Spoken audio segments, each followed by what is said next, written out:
Welcome to another episode of Mike's Expat Kitchen, where we cook German dishes with American ingredients. Today we're going to cook German fast food. Basically the equivalent of the American burger with fries is a Fleischpflanzerl with potato salad. Fleischpflanzerl, as they say in Bavaria, are more than just a hamburger patty without the bun. It's often ground beef, but sometimes even pork, and a lot of spices and even bread baked into that patty. It's a little bit like a flat meatball. You might be wondering where the Fleischpflanzerl actually comes from. So Fleisch obviously means meat, but Pflanzerl comes from the medieval word Pfannzelten, which in turn contains the German word for pan, which is Pfanne, and Zelten, which is the medieval word for a flat cake. So there you have it. Fleischpflanzerl. In German, of course, one word, Fleischpflanzerl. And because it's way smaller than a cake, we usually use the diminutive Fleischpflanzerl. But of course, that's just the Bavarian version, which is in the southeast of Germany. In the southwest, in Swabia, they say Fleischküchle. And in the north of Germany, it's called Frikadelle, where Berliners say Boulette. All for the same dish with minor regional adaptations. Since we want to serve our Fleischpflanzerl later with potato salad, let's start with that first. That takes a while to cook and also needs some resting time in the fridge. Bring a pot with salt water to a boil and add some caraway seed for good taste. Then put in the washed potatoes, as many as you like, and let them cook for between 20 and 30 minutes, depending on the size of the potatoes and the variety. Set the timer to 20 minutes, and after that, check with a fork in regular intervals if the potatoes are almost all the way done. In this case, pour out the water and let them rest. Next up, you want to finely chop a medium-sized onion. Keep the two halves separate because we want to use the other half for the Fleischpflanzerl later on. Now let's start peeling the potatoes, which is best done when they're really hot.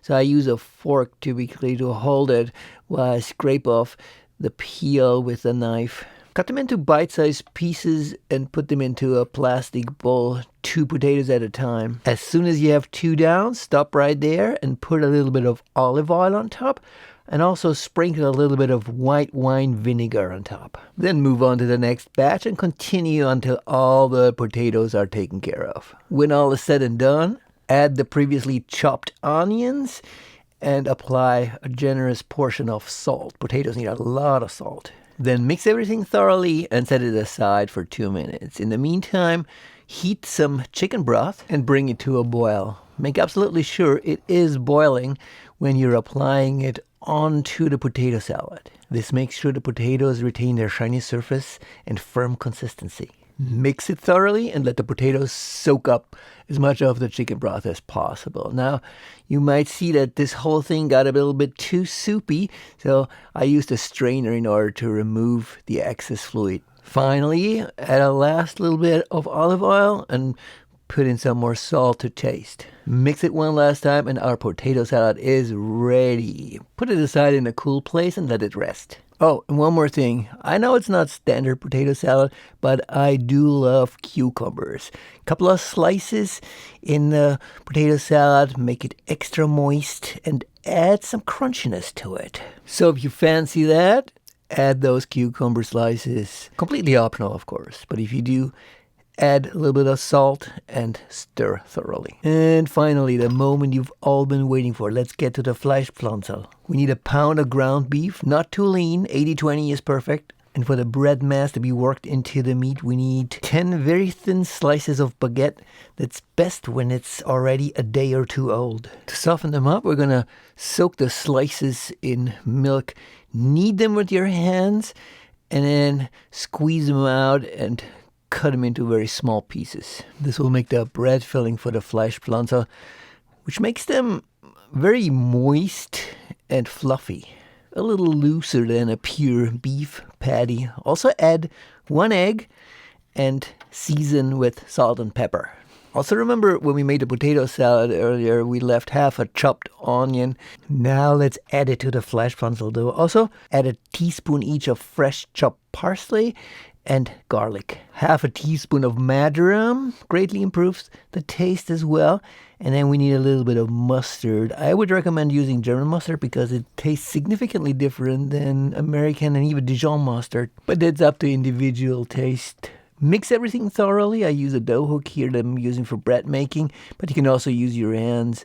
This concludes the dough for the Fleischpflanzerl, and now we need to shape the individual Fleischpflanzerl patties. For this, wet your hands with warm water and then start kneading the dough until it ends up in the desired shape, which is a little thicker than a regular hamburger patty. Continue until you've used up all the meat dough mix and heat up a pan with cooking oil. I tend to use a cast iron pan, which tends to retain the heat nicely. Turn the stove up to about medium to high temperature and make sure there's always a thin layer of oil underneath the Fleischpflanzerl so they don't burn that easily. Keep moving them around while this is going and add some more oil if required. After about 5 minutes of cooking time, flip them around with a spatula.